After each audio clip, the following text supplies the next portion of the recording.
So it's going to be a tough act to follow Ale after his presentation because it was really good. So I'm going to do my best. Bear with me if I'm not like as good as he is. But I'm the last speaker of the day, so bear with me for like half an hour and then we'll be good. We can all go out and like have some drinks and chat and it's all going to be okay. Alright, so as David was saying, I'm the manager of the social media department at WebCertain. And I have quite an interest in some of the Asian search engines like Naver, like Baidu, because they have a social side to things that Google, for example, doesn't. So that's why today I'm going to talk to you about the social search engines and what you should do with them, social media-wise, to improve your SEO results. Right, so first of all, what is a social search engine? So I found this definition on whatischecktarget.com. Oh, okay. So they say that it's an enhanced version of a search engine that combines traditional algorithm-driven technology with online community filtering to produce highly personalized results. So great. What the Hufflepuff does that mean? So the thing is, as with a lot of things in digital marketing, the idea of a social search engine was invented, and within the first 5 minutes, 10,000 marketers took it and transformed it into different things. Some people say that a social search engine is just the search function within a social platform. So if you go on LinkedIn, you put in something like Brighton SEO as a query, you get posts and content about it. Pinterest completely redefined itself by calling itself a social search engine after having started as a social media platform. So now they have so many images about anything, including social media marketing or SEO marketing, that they can actually call themselves a search engine without too many people going, that's not quite right. Google is not a search engine. See, I said this before at Brighton SEO, Google is not a search engine. And I was like, wait, what? What did I just say? No. Google is not a social search engine. It is, of course, a search engine. But Baidu is a social search engine. And Yandex is a social search engine. And my favorite, Naver, is a social search engine. So let's go back to definition and see what I consider to be my kind of definition for a social search engine. So it's still an enhanced version of a search engine that combines the algorithm technology, but it also combines it with user-generated content. And it makes it so it can produce highly diversified results. So instead of just having your traditional website or web pages in the results section, it has forums that look a lot like Facebook groups. It has a blog post that look a lot like the articles you can find on LinkedIn posts. And I keep hitting the microphone. So that is why they're more social than, let's say, Google. So I don't have all the time in the world, unfortunately, to go through all the social search engines and their functions.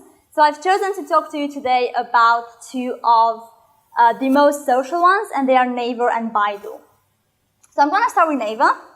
This is my favorite social search engine because it's I'd say the role model for what a social search engine should be. And it has a lot of features that make it social.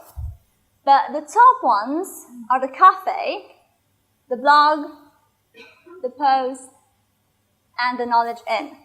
So if you don't know what these are, if you go on the Naver homepage, which looks like that, they're all features that appear there and they're for you to see. The cafe is there, then the blog, then the knowledge in, and then with a very cute picture of puppies, the Naver post. So they're all features that appear to you on the Naver homepage from the minute you click on it. You don't even need to search for anything. Naver will give you those features and also news and other content that is popular on the day. So let's look at how to use each one of them. So I'll start with the blog because I always tell clients that the blog should be priority number one. And it's not just because if you have a blog, you basically have a source of content. You can reuse this blog. You can share it on your social media pages. You can even share it on other features of Naver. It's basically a really good platform to just share on other sub-platforms. But there's also a second reason. South Koreans absolutely love blogging. They love it so much that there's a special department in the Ministry of Culture dedicated just to blogging. So there's kind of a ministry of blogging in South Korea. That's how serious they take this.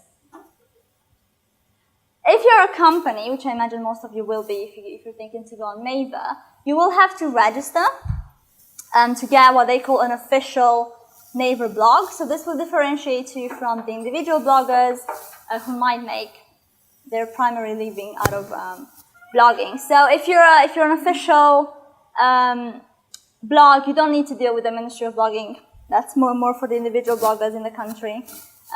So it's not like with Baidu, the government is not going to look at your blogs. The average posting pace for Naver blog is about once a week. So they post quite often. So if you're thinking to go on Naver blog with your company, you should probably have an editorial calendar prepared in advance. I'd say we usually prepare editorial calendars a quarter in advance when clients know what kind of content they have coming, what kind of events they have. They've done their social listening about the country, their market research. So then we kind of plan things 1 quarter in advance, and that gives you enough time to create new content so you don't have your blogs completely inactive. But from that point onwards, it's really just blogging. There's not much else that differentiates it from normal Western blogging, just the fact that it's always in Korean, so don't go posting something in English on Naver blog because you probably won't get a lot of readers. The only thing that's probably worth mentioning is that sometimes blogs will look like this. So they look a bit, does this have a pointer? Yes. So they look a bit like poems, but they're not. They're actually like normal text. And this is sometimes to do with mobile.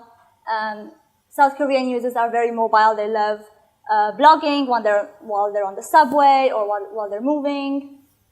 So it's to do with that. But you can also find the blog post in the normal paragraph style, so it depends. Moving on to the post. I say this is priority number 2 because the post is quite similar to the blog. And actually, one of the things that I recently told the client is that, okay, you want to do the blog and the post, but you don't have enough content to have fresh content for both of them. So you can actually use them in tandem. So you can have one topic that is very detailed on the blog post, that is very text focused. And then you can have a shorter, more image focused post. One of the things that you have to bear in mind is that your goal should be to be in the top 100 on Naver post. Now this sounds a bit hard to do. How am I gonna go and be in the top 100 for South Korea with my blog that is not about a South Korean company? However, the post has a lot of categories, and each category has a top 100, so it's not quite as difficult to achieve as it sounds. The profiles as well look more social. So if you're not sure about the blog and if you want to do something a bit more social media friendly that looks more like social media, the profiles in here are probably more like what you're going to be looking for. So if you can't probably, not a lot of you can read Korean, but I can a little. So if you look at I'm going to show on this one, sorry for those of you that are watching that one. So you have basically the logo, the name of the brand, you have a headline in here, then you have how many people are following them, and then how many people they're following back, how many posts they have, how many likes, and then the actual profiles, they are divided into a bio section, so this is just profile, then all the posts, and then finally you can categorize your posts by whatever topics you want. But like I said before, the post is not actually a social media post. It's another platform for blogging, and it has very text-heavy articles, unlike what you would find on social media when you're thinking of posts. That being said, it has more images usually than the blog.